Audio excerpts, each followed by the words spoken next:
Hello friends, Those Back Pages here. I hope you're well. Let me ask you something. If you go out and you buy a very expensive instrument, let's say a guitar, you go out and buy a very expensive guitar. You own that guitar because you bought it. Does that make you a great musician? I would say no. No matter how great the guitar you buy is, if you can't play it, it really doesn't matter. I think that kind of applies to collecting as well. If you go out and buy a great card, that is fantastic. You own a great card. But that does not make you a great collector. You see, much like the guitarist, a collector must practice. And it takes time. A lot of practice, a lot of time, a lot of learning. Just like a musician, guitar player.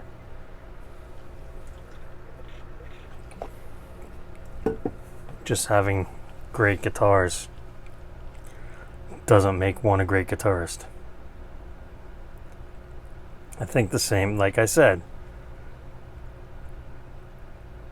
Great collections can be bought, no doubt, but I think they're just built over time. Just from the natural progression of collecting, going from this to that and wherever. Here, there, and everywhere. So, yeah, that's just some food for thought that I thought about today, and it's like, oh man, that's a great question. That's, I guess a great thinking thing right there. Because, we all know collectors that have great cards. And we all know people that have great cards that aren't necessarily great collectors. They just happen to have a lot of money and yeah. So, not that there's anything wrong with that, but I just think it's a constant evolving learning process with many mistakes along the way. So let's get into tonight's mail stuff. I did pick this up. This one's been a while, but I just never got around to showing it, and I think, on the other side of the token here, collecting modern players can be very thrilling, but it can be very quote-unquote risky because, hey, you never know what's going to happen to a player. So here's a card from 2012, so this card is 10 years old, from Elite, Panini Elite, really Donruss Elite, but this is the Andrew Luck Aspirations die cut parallel of his rookie card. And it is numbered to 88. So 2 of 88. Card number 2, numbered individually to 88. It's a very old slab. I'd venture to guess this was actually graded in 2012. Based on the flip. So, I think when this was initially slabbed and sold, if I'm just spitballing a price, because remember this was 10 years ago, this was probably $2,000 card, maybe $3,000, I don't know. I never really, tens, you know me, and tens. So anyway, I won this at auction. I think it was last month, beginning of this month, last month, for $22. So this was the price of a blaster. So roughly 1%, of what it was when it was released 10 years ago. Obviously we know what happened with Andrew Luck. And so yeah, I just happened to be browsing, and this came up, and I was like, oh wow, that's a cool card. Something numbered to 88 from 10 years ago that wasn't going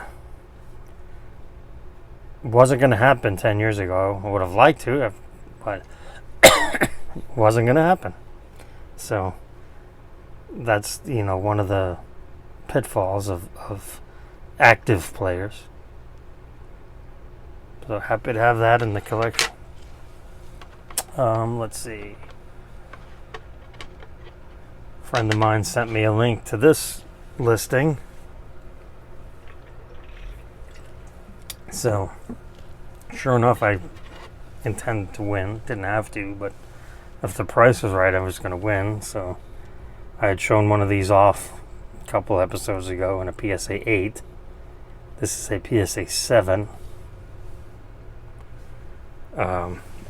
Again, this is the red die cut parallel of the insert. I think these are pretty underappreciated. This set. One could argue that, excuse me, that this is one of the greatest insert sets of all time, because it does have Ken Griffey Jr., it does have Michael Jordan, it does have Bo Jackson. So right there, you've got three absolute icons from three different sports in the one set. And the Jordan is quite costly from the red. I was able to pick one up at the show. But again, this was the price of 4 blasters. I'm just, I have one, but, and I know I've said, oh, no dupes. Yeah, but again, these are, like Donruss Elites. If one comes up for auction and it goes low enough, I'm going to add it to the collection. So let's see, something, we won't touch on 22 Topps Chrome because we'll try to stay positive, and there's really nothing positive about that release. But from the 2021 Topps Chrome Platinum Anniversary Edition that actually came out this year, there was, one image that I found super cool and super eye-appealing, and felt that, this card combined, a few of the things I really like about cards, and it is the red atomic refractor of Ken Griffey Jr. I know they had used this photo in Transcendent a few years ago, but I think it was an autograph card actually, so forget about that. But it wasn't atomic, and it might have been numbered, I'm not sure, but this card is numbered to 100 on the back. And, they do mention that on the flip. Just super shiny, super refractory.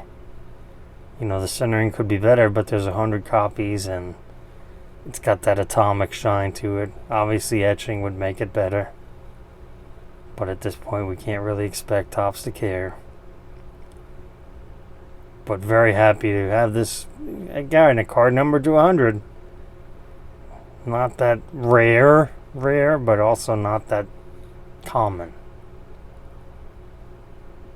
So that's basically what I'm trying to collect now. Because I've been fortunate enough to be doing this for a long time. So I'm pretty well set in the rookie card category. Sure, there are some I would like to add, maybe someday. And then some, playing days cards. There's always needs, but again, one day at a time, one collection at a time, one transaction at a time. So happy to have those in the collection. Let's see, I picked up some other stuff. I'll save the great one for last. In 1996, Upper Deck Hockey introduced the game-used jersey for the first time. It's actually in 96, and then in 97, I think it was in hockey first. 97 was basketball and football. That might have been in 96 baseball as well.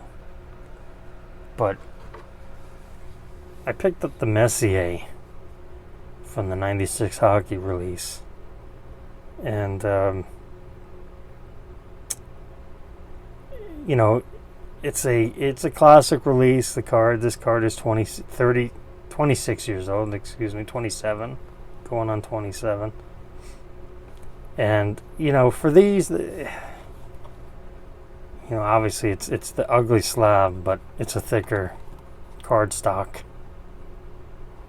So there's not really, you know, with the patch, not with the game used in there, you can kind of see the raised surface in there behind the baggie. Unfortunately, there's nothing you can really do about the baggie. I don't think I've seen these without the baggie. These are those you're seeing a lot of people saying, "Oh, why am I getting?" Because they've been sending regular cards out in these weird-looking slabs that are with the big lip, which are intended for thicker cardstock cards. But I think it's more of a scenario where PSA is just using the plastic they have on hand to slab up people's cards. But again, not my concern. I couldn't tell you the last time I submitted a card myself. I just let other people do the work. Yeah, so happy to have this in the collection. I've been trying to pick up some game jersey stuff. Upper Deck game jersey. I know they're kind of plain looking. They're not patches. They're not, you know, particularly unique. But this one particular, this series is kind of. They've made reproductions of it over the years. But, you know, what I tell all my friends about collecting these game used patches or swatches, a better word for it, it's the jersey swatch there, is to enjoy what the card is. I personally look for the back that it says it's used in an official NHL game or NFL game or MLB game or NBA game. You got to take that with a grain of salt. I mean, it's more likely in 96. In the 90s, it's more likely that, you know, when it first started, maybe they were a little more honest about it. But again, you never know. So you just have to go with it, enjoy it as a card, which is a unique piece in itself. You know, rather than getting into the actual whole item, which is a whole other category. So happy to have this in the collection.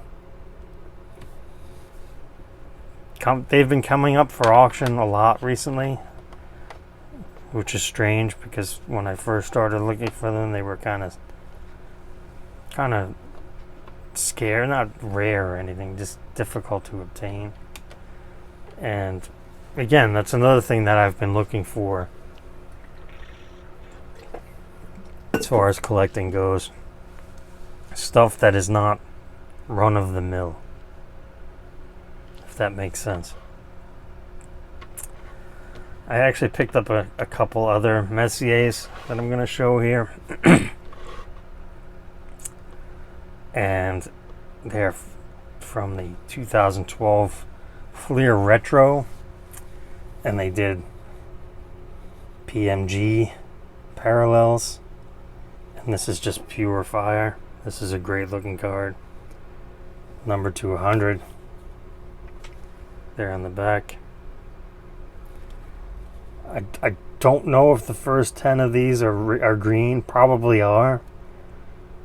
Like all the other PMGs. I don't think they would change the formula now. But again, this is this is 2012. So it's about 9 years after he retired. So it's not a playing days card, but it is a PMG, and you know, PMG is a hot button topic. I mean, a lot of people hate it, a lot of people love them, but I just think that, you know, they look great. They are numbered to 100. And so they're not super rare, but they're not super easy. So they're not, again, that's great. I just think it adds to the appeal of everything. And just makes it look, just makes an addition, a fantastic addition to one's collection. I get it. Messier's not for everyone. He's third all time in scoring. He's got 6 rings, 6 cups, all as a player. I think he's the first player ever to captain 2 separate teams to a Stanley Cup victory. Pretty sure that's true. And so I went ahead and I also won. There's a blue precious metal blue, which is was new in 2012. They made red and green initially, and that was it. Then they added purple, and they added a whole bunch of other colors. This one is nice. It's not as nice, though. It doesn't quite light up like the red. It's difficult to tell on the internet in eBay listings because it's not video. But these are numbered to 50. So these are, about half as many as the reds. And these were, I think this one was $11 more than that one. Just, showing that the power of, the original. So it's very happy to add that to the collection. Again, not a card you see all the time. There are, I think there is actually a blue up on eBay right now, a raw copy, which is probably like listed for 4 or 5 times what this one went for. Again, part of it is being patient. Part of it is waiting for the card you want to show up, the price you want to pay. I mean, there are cards that sometimes you have to pay up for because you just don't see them. The last card tonight that I show is one of those cards. I'll talk more about that when we get to it. So I've spoken on this channel on the channel before about Upper Deck exclusive UD exclusive parallels number 200 and how they've come out in all the sports that they've made since 1998. And Gretzky in 99, the year after he retired, this year, this is card number 2 in the set. So the first 10 cards were like tribute cards to him, throughout his career, because he had retired the year before. Upper Deck spokesman. And then there's, I think, 2 or 3 checklists within the set itself. And so this card is number 10 of 100. Or it might be 18. Yeah, it's 18. But these are not super easy to find. They're just, like I said, they're numbered to 100, and they're not in every box of the product. So slowly chipping away at these. I'd like to own one of each, ideally. This is my 3rd one. So 3 of the 10, the first 10, and I guess the 3 checklists as well. Don't hold me to it, but I think actually the checklist of the 3 images of the checklists are the same images that were used on the regular base, which kind of takes away from it. I might not need to get those. Just because. So very happy to have this, card number 200 that's 23 years old. Like I said, trying to find these now, not so easy. Here as we hit the end of 2022. I think Gretzky stuff in general, very underappreciated. But, we can talk about that another time. Got one more tonight to show, and this is a big boy card. So I'll just show it.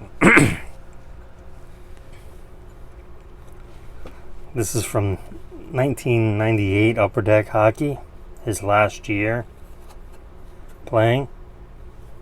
It's not numbered, but it's got the, and it says it there, authentic game worn. Again, you like to think they're telling the truth. We'll never know. It's a very good looking card. The aesthetics on the card very nice. It says game jersey up there. Wayne Gretzky over there.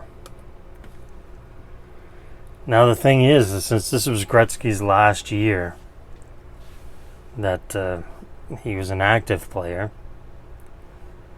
so during since he started in 79, at least in the hobby, up through 98, the 98-99 season,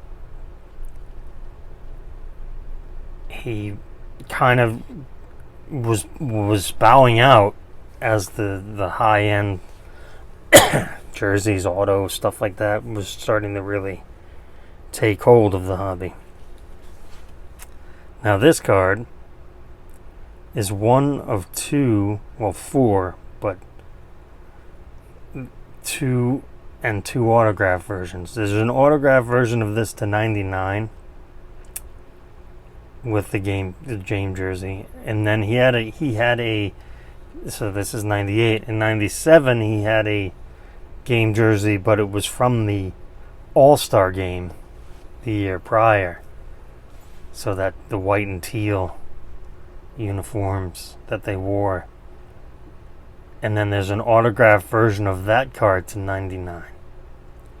So for game used cards during Wayne Gretzky's career, you have four options, and two of them are signed and numbered to 99. So there's this one, the 98, and this is the only one with his NHL gear because it's not All-Star game. So you can kind of discount the All-Star game version. I mean, it's still All-Star game, NHL All-Star game, but you know what I mean. There's not another one of these on eBay. There were no graded options available. I don't like to use the R word for cards, especially anything, not anything modern. This is a rare card. I think the odds in hobby were 1 in 488 packs, and then in retail were 1 in 2,500 packs. And that's the thing with this, where's the Messier? With the Messier, the odds, they didn't break, there was just upper deck, they didn't break it down between hobby and retail. It was just 1 in 2,500 packs to get one of these. But that was 2 years prior to this one, so things changed a little bit. So, 1 in 488 hobby packs or 1 in 2,500 retail packs. That's the gist of it. There's some more semantics I can't remember offhand, but the thing is, I think the checklist is 20. It may have been between 20 or 30 cards on the checklist. Point being that they were not all created the same. So if there's 30 players on the checklist, they didn't make, 500 of each or whatever number you want to make up. There's not going to be, as many Gretzkys as there are Joe Blows. That's just not the way it goes. Oh, that rhymed. But so yes, I mean, how many of these are there? I don't know. Would I be shocked to hear they made 100 of these? No. 200 wouldn't shock me. More than that would probably shock me. We just don't know, and we'll never know. This is going on 25 years ago. This card's going on 25 years old. So, I did win this from Canada. So took quite a while to get here. But I'm happy it's here, and happy to have that in my collection, because this is an item that I just spoke about that you just don't see every day. You just don't. And I would like to, and maybe all of this is a product of living in the United States, but I think it's just something. And again, one last thing, if this was Michael Jordan, who did have an All-Star Game jersey card as his first release also in '97, currently there's a '97, there's a BGS 8 listed on eBay. I think it's $18,000, which is umpteenth times more than what this cost. That's going to be a topic for another episode. The underappreciation in the hobby for Wayne Gretzky.